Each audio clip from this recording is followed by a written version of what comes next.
Les avistraux du quartier de la ville 12, les barbillons trinquaient à la santé. T'as de leurs poteaux qui décoraient son trousse.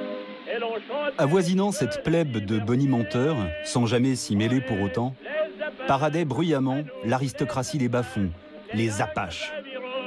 Les longes d'assassins pour le bidon des roussins et pour le ventre des casseroles. Ces voyous sévissaient entre autres dans le quartier de Belleville, où nous sommes actuellement. Ils sévissaient aussi dans tous les quartiers nord de la capitale. En fait, c'est des quartiers qui ont été rattachés tardivement à Paris. Le quartier de Belleville était indépendant, il était en dehors de Paris. Il est devenu parisien dans les années 1860 sous le Second Empire. Et c'était un peu l'équivalent des banlieues d'aujourd'hui, si vous voulez. Ils étaient près des fortifs, dans ces quartiers périphériques, populaires. Et pour le ventre des casseroles.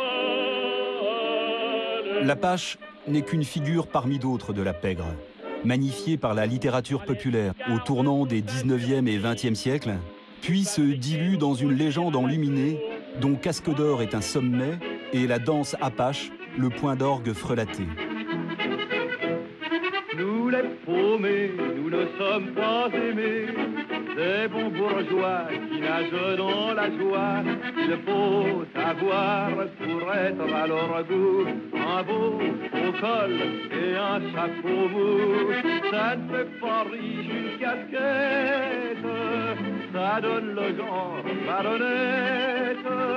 Et c'est pourquoi quand un bourgeois nous voit, il dit en nous montrant du doigt: c'est un mauvais garçon, il a des façons pas très catholiques.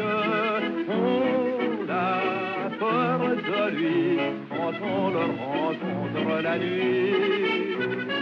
C'est un méchant petit gars qui fait du dégât, il faut qu'il s'explique.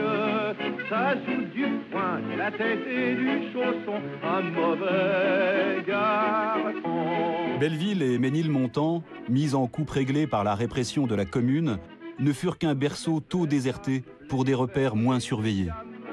Et bientôt, l'Est parisien n'eut plus l'exclusivité des maraudes. Aux Batignolles s'illustraient les Monts-en-l'Air, un peu plus loin les Loups de la Butte ou encore les Chevaliers du Sac, les Habits Noirs. Pourquoi les Apaches? Ils furent tout d'abord les Sauvages, ou précisément les Mohicans, sans doute à cause des Mohicans de Paris, le roman de Dumas. Mohicans désignant dès le milieu du siècle les Sauvages de la Maube. Leur acte de baptême officiel serait un article d'Henri Fourquier, paru dans Le Matin, daté du 16 décembre 1900. Nous avons l'avantage de posséder à Paris une tribu d'Apaches dont les hauteurs de Ménilmontant sont les montagnes rocheuses, peuple à demi nomade de jeunes gens sans famille, sans métier fixe, qui constituent ce qu'à la préfecture de police on appelle l'armée du crime. En fait, à l'époque, Apache, ça voulait dire sauvage, c'est-à-dire que ça correspondait à une vision extrêmement négative des Indiens d'Amérique. Et donc, c'était une manière de dire que ces jeunes délinquants de l'époque étaient des sauvages dans l'esprit des bourgeois, si on peut dire, dans l'esprit des bonnes mœurs de l'époque. Et en fait, les Apaches, en fait, après, ont récupéré ce terme et lui ont donné un sens positif. Parce que Geronimo, c'était aussi un héros, donc il y a aussi une vision positive des Apaches. C'est souvent le cas d'ailleurs, souvent un terme est employé de manière péjorative et repris par provocation d'une manière positive par ceux auxquels il est attribué. Enfin, ces gangs d'adolescents, de costauds des fortifs, de rôdeurs de barrières, sévissaient volontiers en ville. Ils y descendaient, à la Maube ou à la Mouffe, faisaient halte dans les balles et les beuglans de la rue de Lappe. Ce n'est que tard dans la nuit qu'ils refluaient. Ils s'égayaient au-delà des murs, sur les talus du glacis comme dans les bourbiers de la zone, plus propices au partage du butin et aux disputes sanglantes qu'ils suscitent. Les balles musettes étaient au départ souvent des balles auvergnates, c'était des balles populaires où on dansait la valse, on dansait les danses de l'époque.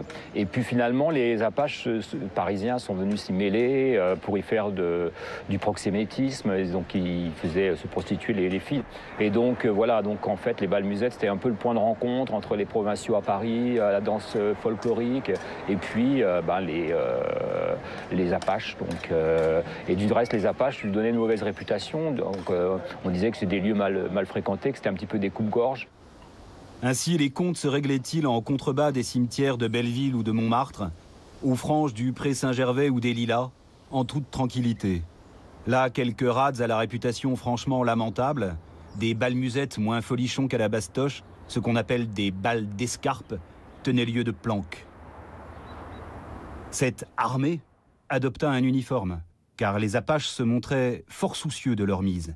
Ils portaient la casquette rejetée sur le côté, le foulard noué, le pantalon à pattes d'éléphant, le bénard, du nom d'un faiseur de la rue Mouffetard, chez qui ils avaient coutume de s'approvisionner.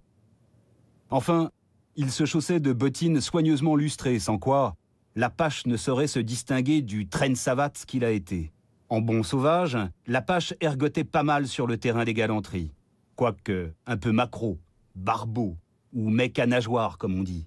Les armes préférées des Apaches étaient en particulier le surin, bien sûr, le fameux surin, le couteau qu'ils avaient toujours dans leur poche, mais ça pouvait être aussi le foulard qu'ils avaient autour de leur cou.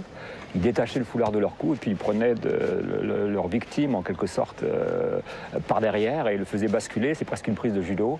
Et c'était un mode d'agression de l'époque, c'est ce qu'on appelait le coup du père François. On a en général une vision un petit peu typique de l'Apache à travers une photo du petit journal, qui est assez représentative, c'est-à-dire qu'ils avaient ce qu'on appelle, ils jaspinaient le jarre évidemment, donc je vais vous faire un petit peu un cours d'argot de l'époque. Donc ils portaient des bobelins, c'est-à-dire des bottines. Ils avaient en général un bourgeron, c'est-à-dire la veste de l'ouvrier. Et puis ils avaient sur la tête non pas évidemment le boisseau ou le chapeau à cornes qui caractérisait les bourgeois, c'est-à-dire le haut de forme, mais la def, la casquette de l'ouvrier, un foulard autour du cou, une chemise un peu fripée, voilà, on pourrait le décrire. Et bien sûr, souvent le tatouage par exemple des bas de daf, puisque c'était les régiments disciplinaires où on envoyait les Apaches, donc le tatouage des bas de daf, c'était le scorpion et l'étoile. Très souvent, ils étaient tatoués. Puis, bien sûr, ça pouvait être aussi le pistolet. D'ailleurs, on a une criminalisation, on peut dire, des Apaches à travers la bande à Bonneau. On parle souvent de la bande à Bonneau comme des anarchistes, mais c'était aussi au départ des Apaches, à l'image de Jules Bonneau. Finalement, des Apaches 10 ans plus tard, parce que là, on est dans les années 1910, juste avant la Première Guerre mondiale. Et là, c'est carrément les armes à feu et puis le meurtre à gogo. Donc là, c'est tout à fait la dérive Apache. Et donc, au niveau des armes, c'est les armes à feu. Il est vrai que les Apaches se distinguaient par l'extrême violence de leurs mœurs et de leur code d'honneur. Et d'honneur, naturellement, on ne débattait qu'à coups de surin, de lingue ou d'eustache, les mots ne manquant pas pour désigner la lame que l'on tenait cachée dans sa large ceinture de feutre. Pour une œillade, une fille se retrouvait l'enjeu d'algarades sanglantes. Et c'est bien d'une coucherie que l'affaire Casque d'Or tire son véritable argument. Mandat à un mac de l'espèce la plus fruste, lardant de coups de couteau un certain Leca, pour les beaux yeux d'une pierreuse blonde qui, dit-on, puait de la gueule à 15 pas. C'était un règlement de compte en fait entre deux bandes d'Apaches dont les deux chefs qui s'appelaient Mandat et Leca étaient des voyous de l'époque, quoi, si vous voulez. Et donc il y a eu un règlement de compte entre eux, donc tous les deux d'ailleurs ont terminé au bagne.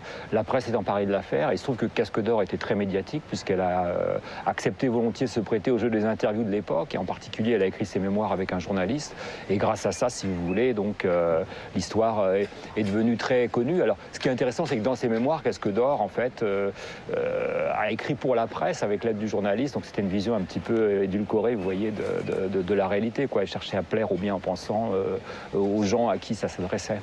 En fait, les Apaches, c'est un mouvement qui est assez circonscrit avant la Première Guerre mondiale. Le nom est né en gros en 1900 et il s'éteint avec la Première Guerre mondiale et les millions de victimes qui sont issues de cette guerre. Après, on va parler plutôt de mauvais garçons. Et puis au-delà, on pourrait presque dire que les blousons noirs des années 60, c'est un peu les descendants des Apaches aussi. C'était des jeunes oisifs qui utilisaient des jeunes filles pour les transformer en prostituées. Donc pendant qu'eux ils jouaient aux cartes, ils buvaient. Ça, c'est un peu l'image négative des Apaches, hein, il faut quand même le dire. Je vois une image aussi positive, c'est les aventuriers, c'est-à-dire des gens qui, issus de milieux populaires, refusent finalement le destin d'usine qui leur est tout tracé et qui tentent de se créer un destin personnel. Et puis les Apaches, c'est aussi le monde de la révolte, de la rébellion, des quartiers populaires de l'époque, avec un lien qu'on peut faire justement avec la commune. Donc c'est un petit peu les représentants aussi d'un milieu social. Exploités par la presse à gros tirage, leur sauvagerie exerça une espèce de fascination sur la bourgeoisie terrifiée. Un romantisme vicié s'en est emparé comme d'un modèle d'insoumission, au point que les bistrots branchés de la bastoche s'en sont fait un fonds de commerce. C'est que l'espèce s'était éteinte sans connaître de déclin. Pas un Apache, en effet, ne reviendrait de la boucherie de 1914. Et quand bien même, le déclassement de l'enceinte n'aurait pas tardé à raser d'un trait les pénates de cette petite pègre casanière.